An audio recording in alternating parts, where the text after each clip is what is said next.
தினமும் உம்மோடு சேர்ந்து தினமும்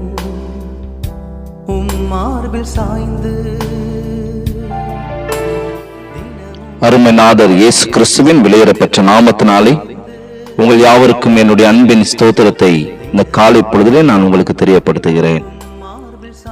யோபுவின் புஸ்தகம் 21ஆம் அதிகாரம் அதனுடைய 22வது வசனத்திலே இவ்வாறாக வாசிக்கிறோம். உயர்ந்தோரை நியாயந்திருக்கிற தேவனுக்கு அறிவை உணர்த்த யாரால் ஆகும்? கிறிஸ்துவுக்குள் அன்பான தேவனுடைய பிள்ளைகளை, சவுல் என்னும் ராஜா அமலேக்கியருடைய யுத்தத்திற்கு செல்லுகின்றதான பொழுது அங்குள்ள யாவற்றையும் அழித்து போடும்படியாக கர்த்தரிடம் வந்து அவர் கட்டளையை பெற்றிருந்தார். இந்த வார்த்தைகளை கிரகிப்பதற்கு மிகவும் கடினமானவைகளால் தான் காணப்படும். இதிலிருந்து நாம் கற்றுக்கொள்ளக்கூடிய தேவனுடைய பண்பு என்னவென்றால், பூமியும் அதனுடைய நிறைவும் அதன் குடிகளும் கர்த்தருடையவைகள். தேவன் தாமே மனிதர்களுக்கு தங்களை தங்கள் வழிகளை தெரிந்து கொள்ளும்படியான சுயாதீனத்தை கொடுத்து அழிவை தெரிந்து கொள்ளாமல் வாழ்க்கையை தெரிந்து கொள்ளும்படியான ஆலோசனை அவர் கூறுகின்றார். தேவனாகிய கர்த்தர் அவர் மனதிற்கமும் இரக்கமும் நீடிய சாந்தமும் அவர் கிருபையும் உள்ள தேவன்.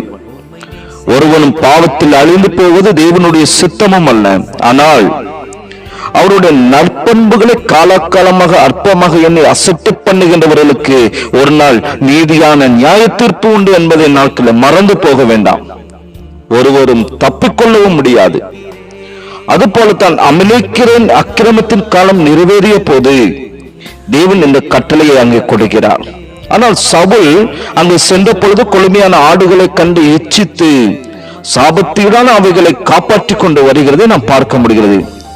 இதனால் அவன் தனக்கும் தனக்கு பின்வரும் சந்ததிக்கும் கர்த்தரால் வைக்கப்பட்டிருந்த அந்த மேன்மை அவன் முற்றிலுமாக இழந்து போனான். தேவன் அவர் அன்புள்ளவர்.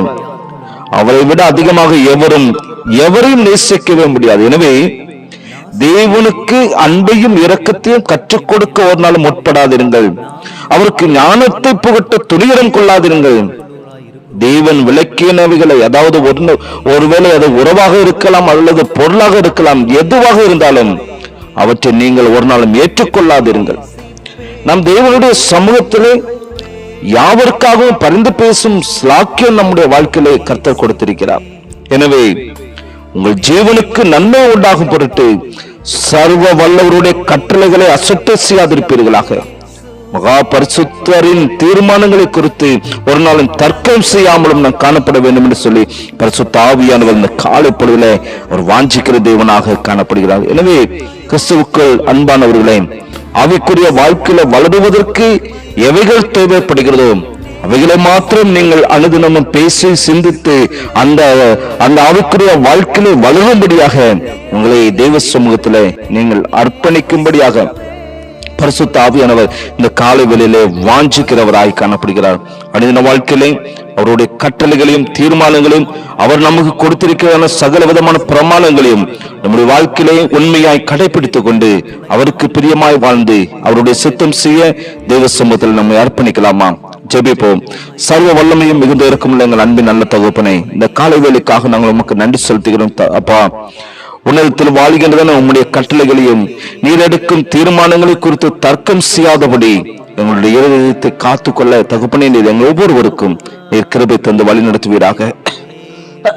பரிசுத்த ஆவியானவர் கேட்ட ஒத்தாசைகளை பலத்தையும் கர்த்தர் நீர்கள் தரும்படியா நாங்கள் செபிக்கிற ஆண்டவரே, மனிதன வாழ்க்கையில இந்த வேதத்தை வாசிக்கிறவர்கள் மாத்திர தியானித்து அந்த கட்டளைகளையும் பிரமாணங்களையும் நம்ம வாழ்க்கையில் நாங்கள் உண்மையாய் கை கொண்டு அதை விட்டு விலகாதவர்களாக அதை முருக பற்றி கொண்டு ஜெபிக்க கர்த்தர் எங்களுக்கு கிருபை செய்யுங்க. இயேசுவின் நாமத்தில் ஜெபிக்கிறோம் நல்ல பிதாவே.